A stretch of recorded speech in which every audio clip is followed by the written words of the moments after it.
आज Doubtnut app download करें। Doubtnut पर अपने सभी गणित, रसायन विज्ञान, भौतिक विज्ञान और जीव विज्ञान के डाउट्स का करो सफाया।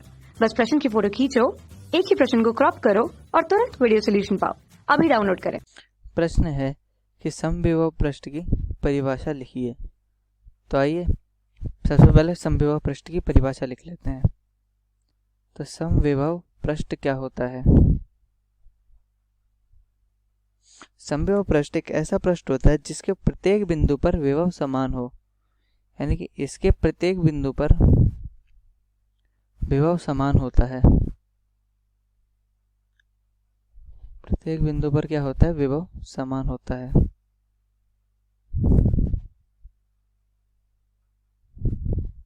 हम मान लेते हैं कि हम इस प्रकार से कोई एक पृष्ठ बना देते हैं। ठीक है, हमारा क्या है? हमारे यह एक पृष्ठ है। तो इस पृष्ठ पे क्या है कि अब ये पृष्ठ हम समविभव कह रहे हैं, वो इसलिए क्योंकि इस पृष्ठ पे सभी बिंदुओं के विभव समान है।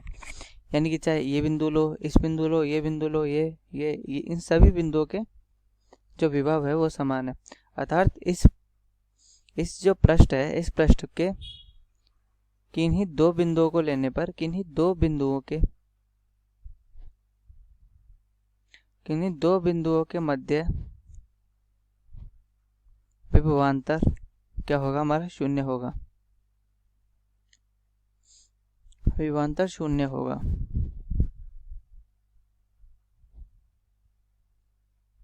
कि जैसे कि हम दो बिंदु ले लेते हैं, यहाँ पर ए हो गया और यहाँ पर बी हो गया।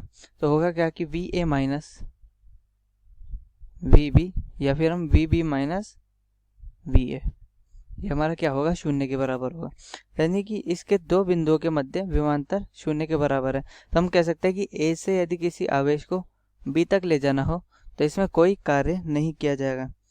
यानी कि समविभव पृष्ठ में किसी भी आवेश को एक बिंदु से दूसरे बिंदु तक ले जाने में किया गया कार्य हमेशा शून्य के बराबर प्राप्त होता है। तो यह है हमारा समविभव पृष्ठ। और समविभव पृष्ठ में और जो विद्युत क्षेत्र होता है, अगर हम विद्युत क्षेत्र की बात करें तो विद्युत क्षेत्र समविभव पृष्ठ के सदैव लंबवत रहता है। समविभव पृष्ठ के सदैव लंबवत रहता है।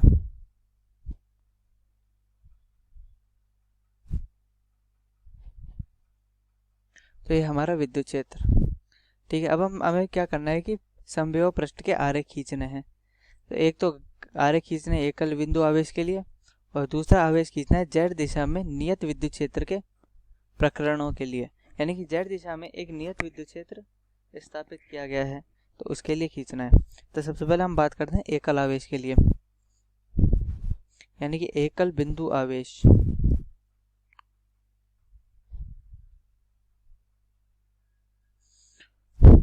एकल बिंदु आवेश, ठीक है, ये है क्यू। तो होगा क्या कि इसके जो विद्युत क्षेत्र होंगे, विद्युत क्षेत्र की दिशा इस प्रकार होगी।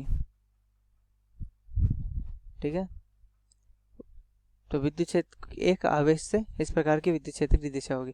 तो समविभव पृष्ठ बनेगा इसके लंबवत, यानी कि इसके लंबवत हम एक पृष्ठ खींचते जाएंगे, हर एक बिंदु मिलाते जाएंगे इस प्रकार से। तो ये हमारा एक क्या हो गया? समविभव पृष्ठ। इसी प्रकार बड़ी त्रिज्या का भी एक समविभव पृष्ठ बन सकता है, क्योंकि विद्युत क्षेत्र है तो और आगे जाएंगे। इसी प्रकार एक और बन सकता है। तो इस प्रकार कई सारे समविभव पृष्ठ संभव है किसी एकल आवेश के लिए। ठीक है, और ये समविभव पृष्ठ है जिसके केंद्र पर आवेश Q है, यानी कि ये है हमारा समविभव पृष्ठ।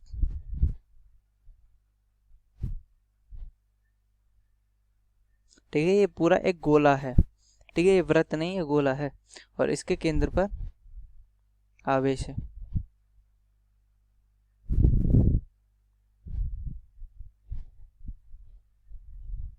तो ये है हमारा इसका समविभव पृष्ठ। अब बात करते हैं कि यदि z दिशा में विद्युत क्षेत्र स्थापित किया गया है, यानी कि z दिशा में विद्युत क्षेत्र,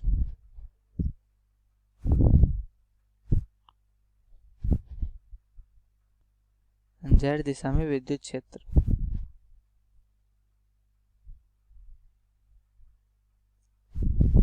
तो z दिशा में विद्युत क्षेत्र है तो क्या होगा?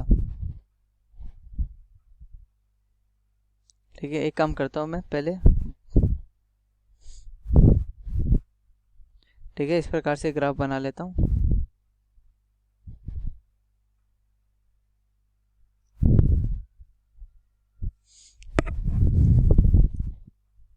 ठीक है, इसको मैं क्या क्या नाम देता हूँ, ये हमारा एक्स अक्ष है, ये हमारा वाई अक्ष है और ये हमारा जेड अक्ष है।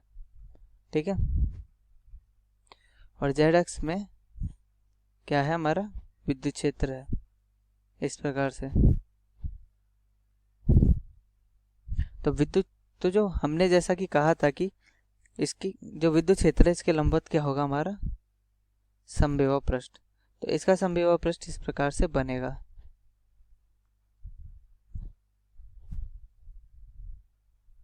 ठीक है, यह है जब कभी भी अगर एक समान विद्युत क्षेत्र होगा तो उसके लंबवत हमेशा समविभव पृष्ठ बनेगा, और जो कि एक वर्ग या आयत किसी के भी रूप में हो सकता है, परंतु ठीक है, एक वर्ग हो सकता है, एक आयत भी हो सकता है, वो निर्भर करता है कि कितने क्षेत्रफल में इसका चुंबकीय क्षेत्र है। तो इस हिसाब से इसका जो है विद्युत क्षेत्र है। और यदि हम इनके विभव की बात करें कि मान लेते हैं इस प्लेट पे विभव है V1, इस पे V2, इस पे V3, तो विभव क्या होंगे, तो V1 का विभव ज़्यादा होगा, V2 का कम होगा, V3 का और कम होगा। ऐसा इसलिए क्योंकि हम जानते हैं कि विद्युत क्षेत्र हमेशा उच्च विभव से निम्न विभव की ओर जाता है। वैसे यदि इसमें ये V1, V2 और V3 है, तो V1 बड़ा, V2 उससे छोटा और V3 उससे भी छोटा, तो इस प्रकार से इधर विद्युत क्षेत्र हो जाएगा। आगे है कि एकल आवेश के परितः समविभव पृष्ठ समदूरस्थ क्यों नहीं होते। तो कहने का अर्थ ये है कि जो इस प्रकार का एकल आवेश है, तो इसके हमने चारों ओर एक समविभव पृष्ठ बनाया है, तो वो समविभव पृष्ठ समदूरस्थ नहीं है। तो वो समदूरस्थ नहीं हो सकते क्योंकि वो एक समतल नहीं है। ये क्या है, ये कई सारे गोले बनाए हैं हमने। ठीक है, समदूरस्थ का अर्थ ये होता है कि जैसे कि ये बराबर दूरी पर है, ये बराबर दूरी पर है, इस हिसाब से। तो ये चीज़ सिर्फ और सिर्फ इसमें हो सकती है जिसमें कि समविभव पृष्ठ एक समतल हो। ठीक है, समविभव पृष्ठ क्या है, एक समतल है, जबकि इसमें समविभव पृष्ठ क्या है, इसमें समविभव पृष्ठ गोला है। तो गोले में ये चीज़ नहीं हो सकती, ये चीज़ सिर्फ और सिर्फ इसके अंदर हो सकती है, जो समतल है। अगला है कि क्या किसी समविभव पृष्ठ की स्पर्श रेखीय विद्युत क्षेत्र हो सकता है। तो ऐसा नहीं हो सकता, इसलिए नहीं हो सकता क्योंकि विद्युत क्षेत्र हमेशा समविभव पृष्ठ के लंबवत होता है, कभी भी स्पर्श रेखीय नहीं हो सकता। ठीक है, यही है इसकी परिभाषा, कि जैसा कि हम कहते हैं कि इसके प्रत्येक बिंदु पर विभव होता है, समान होता है।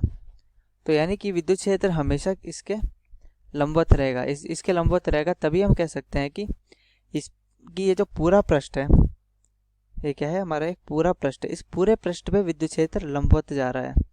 ठीक है, और समविभव पृष्ठ उसी को बोला जाता है कि जो विद्युत क्षेत्र के लंबवत एक पृष्ठ खींचा जा सके। तो ये स्पर्श रेखीय विद्युत क्षेत्र इधर नहीं हो सकता, इधर सिर्फ लंबवत विद्युत क्षेत्र हो सकता है। कक्षा 6वीं से 12वीं से लेकर नीट, IIT, JEE वो एडवांस के लेवल तक 1 करोड़ से ज्यादा छात्रों का भरोसा। आज ही डाउनलोड करें डाउटनेट ऐप या व्हाट्सएप करें अपने सारे डाउट्स 8400 400 400 पर।